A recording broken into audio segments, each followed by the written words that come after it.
welcome to the deep dive. Today, our mission is, I would say, one of the most unique challenges we've ever really faced here. Oh, definitely. We're trying to pull out some genuine, structured insights from a source that is, well, it's just pure, delightful chaos. Right. We were given this transcript of a radio show past week, next week, from November 30th, 2025, and it's a total whirlwind. It really is. You've got news summaries, personal therapy sessions, a random history quiz, and, a full-blown sports eulogy, all rolled into one. It's a gold mine, but only if you have the right filter. And that's what we're here to be for you. We're your shortcut. We're going to cut through all the anecdotes about, the Red Roof Inn or the saga of a broken Christmas tree to get to the core takeaways. So you feel like you're fully caught up, but also maybe learn a few surprising things along the way. Exactly. So we've broken this down into, I think, 4 main themes from the source. We'll start with this major emotional tragedy, which, frames the whole week. Yeah, and then we'll move into a pretty stark retail reality check, some pop culture shocks, and then a necessary but impartial political analysis at the end. Sounds like a plan. Okay, so let's unpack this emotional core. The hosts open their show with a very deliberate and frankly kind of bizarre song choice. Milli Vanilli's Girl, I'm Gonna Miss You. Yeah, which on the surface makes no sense. Right, but when you hear their explanation, it clicks. The song wasn't about romance at all. It was because of that central lyric. The dream is over. Exactly. It perfectly captured how they felt after the Kansas City Chiefs had this just crushing defeat. It wasn't just losing a game. No, it was more than that. It was the loss of that feeling, they said, of inevitability and invincibility. The whole belief system just crumbled. And I love the irony here, using Milli Vanilli for this particular tragedy. Because the fans' belief in the team was shattered. And that's exactly what happened to Milli Vanilli's entire career. Precisely. For anyone who might have missed this amazing piece of 90s pop culture history, they were huge. Absolutely massive. And then it all imploded. Completely. It came out, they were just lip syncing. The actual singers, as the source pointed out with some classic radio snark, were not as handsome as the guys on stage. So you've got this perfect analogy running through the whole show.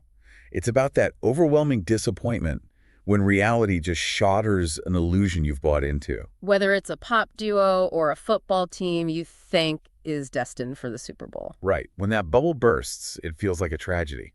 The host literally said, "It's a tragedy for me to see the dream is over." That feeling of letdown just colors everything else. And that feeling of, deflation, it spilled right into the host Chris's actual life. He traveled down to the Lake of the Ozarks. For the Missouri Association of Counties Conference, so a pretty serious policy event about local government. But he signed up late, so he couldn't get into the main resort, Margaritaville. So he ends up at the Red Roof Inn. It's such a perfect little example of that post-defeat letdown. You go from this high-status idea to something, very mundane. But this is where his personal trip gives us this huge structural insight. It really does. So he's on a break, decides to take a walk at the local outlet mall just to get some exercise. And what he describes is this massive, really tangible reality check on physical retail at the end of 2025. He paints a picture of just desolation. Hundreds of empty storefronts. He figured maybe only 8 shops were even still open. Wow. If you're looking for a clear visual indicator of how consumer behavior has shifted, that is it right there. And what makes it so insightful is the commentary from the hosts, the idea that nothing's cheaper that much anymore. Right. The whole reason to go to an outlet mall, the deep discounts, that value proposition has just collapsed. Because you can just shop online, get it shipped right to you. The perceived deal is often better than what's left in the store. Yeah. It just tells you everything about the shift to convenience and direct-to-consumer. It really connects back to that theme of shattered illusions, doesn't it? The grand promise of the American outlet mall, this temple of bargains. That dream is over, too.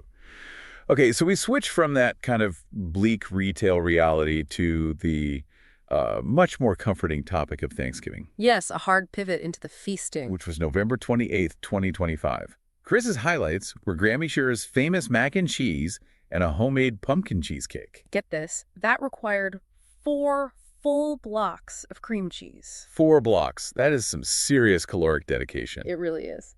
Meanwhile, the other host, Madeline, took PTO for a long weekend and had 2 full Thanksgiving meals. One was catered by Cracker Barrel while they watched the dog show. That is such a classic American scene. It is. And the second was at her parents' house. And then we get this wonderfully relatable look into the, quirky domestic dramas of the Oh, holidays. yeah. Like the personal mission of Chris's wife, Jane, trying to fix their old pre-lit Christmas tree where all the lights are burnt out. We've all been there. That is a Sisyphean task, if I've ever heard one. Right. And then the mantle decorating. Oh, this is my favorite part. He describes his wife just silently staring at it for 20 minutes. Right. 20. Just contemplating whether a snowman or reindeer should go in one specific spot. It's not decorating. That's high-stakes, seasonal strategic planning. It really speaks to the effort people put into creating that holiday feeling, even when they're kind of fatigued with everything else. And speaking of effort, we can't forget Meline's attempt to help the chiefs. Ah, yes. The cornbread cookies. She brought them to the viewing party. It was a superstition that had apparently worked before. But alas, not even the magic of cornbread cookies could stop the defeat. Which is why we started with Milli Vanilli. A noble effort, but the dream was truly over. A perfect transition. Since the real world was so disappointing, let's see what the pop culture world had to offer. Okay, some genuinely massive celebrity news here. Cher. She is making a major, and I'd say very overdue, comeback to Saturday Night Live. This is significant. She's the musical guest on December 20th, with Ariana Grande hosting. And the time lapse is what's really incredible. It's her first time as the musical guest in 38 years. Her last time was 1987. 38 years. That is a huge booking. It just speaks to her legacy.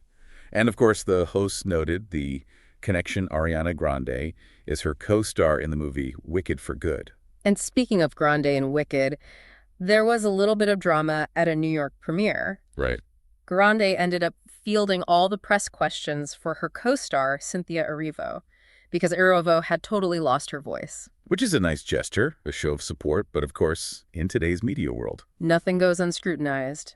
The hosts joked that this one supportive moment immediately fueled all these rumors. They called it a semi-demi non-binary relationship between them. It just highlights how every single celebrity interaction gets instantly analyzed and blown up into a headline, no matter how trivial. We also got a couple of interesting industry shifts.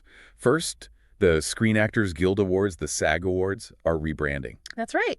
They're going to be called the Actor Awards now, adopting the name of their statuette. And the reasoning is all about global recognition, right? Exactly. As the show gets bigger internationally, especially with the Netflix deal, they just want a name that clicks instantly for a worldwide audience. Makes sense.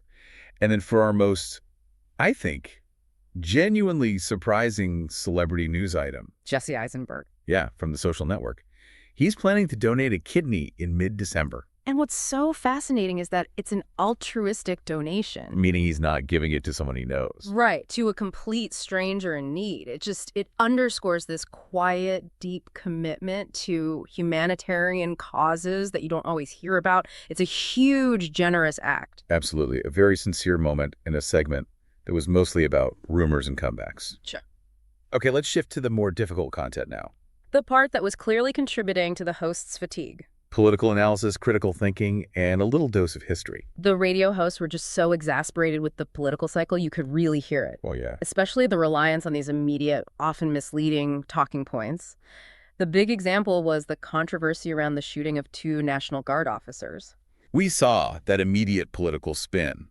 Trump instantly blamed Biden for it. But the key fact, the context that came out later, was that the shooter had actually been granted asylum way back in April. During the Trump administration. Right. And this brings up that bigger question about how political discourse works. It's all about speed and deflection, not facts. The hosts were so critical of the media for biting at the bee, as they put it. For chasing that first inflammatory statement without waiting for the details that completely flipped the story. They also spent some time critiquing Trump's rhetoric about how he would reverse all the executive orders that Joe Biden did by auto-pin. They called it lazy and ineffective. Yeah, and their critique wasn't really about the policy. It was about the lack of substance and how it was being sold. They pointed out that there's no constitutional rule for how an executive order gets signed. So the auto-pin line was just this, procedural distraction. Designed to make people angry, not to offer any real policy debate. Exactly. That sense of constant low-substance political noise was a huge part of their fatigue. Okay, let's give our brains a quick break with a historical palate cleanser. Because despite all that exasperation, the hosts did take this impromptu history quiz, and honestly, they did pretty well. They really did. They did stumble on one, though. The detention camp linked to Executive Order 9066. In California's Owens Valley. And for anyone listening, that executive order was the one that authorized the internment of Japanese Americans during World War II. A really crucial piece of history. But they nailed the others. The two Republican factions in the 1870s and 80s. The stalwarts, led by Roscoe Conkling, and the half-breeds, led by James Blaine. Which just goes to show, that deep fractures inside political parties are nothing new. Not at all. The First and Second Continental Congress met in Philadelphia. The longest-serving Secretary of State was Cordell Hull, 11 years. And the first indigenous president of Mexico was Benito Juarez. So, despite the chaos, there was some real learning going on. Definitely. And to wrap up the news segment, they had this local prediction about the World Cup draw on December 5th. Kansas City is a host city, and the excitement was definitely tempered with a lot of skepticism. A general feeling of resignation, really, that they wouldn't get the big, high-profile teams. The local fear, expressed with a lot of humor, was that they'd end up with North Korea and Burkidistan. It's that final little local version of the dream is over feeling, even before the dream really starts. So we've really covered the gamut here. From the emotional sting of a sports loss to the collapse of retail, celebrity awards, political spin, and surprising altruism. All from one chaotic radio show. And what really stood out to me, especially later in the source, were these personal details that showed just incredible resilience. Oh, yeah. We learned Madeline completely changed careers after being laid off during COVID. She went from hospitality to tech and healthcare marketing. That's a massive pivot. It's huge. That shows amazing professional resilience, plus her commitment to her health. Yeah. She's done 350 stationary cycling classes. I know. That level of dedication, especially during stressful times, is just phenomenal. It really is. And the source material ends on this reflection that December is starting out as a sad song because of the Chiefs' loss and all the political fatigue.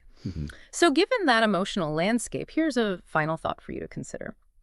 When you look at someone like Madeline logging 350 classes or bouncing back from a job loss, we see incredible personal strength. But how often do we mistake that sheer resilience, just the ability to push through, for actual hope? And when does that mistaken identity become, necessary just to get through a difficult season?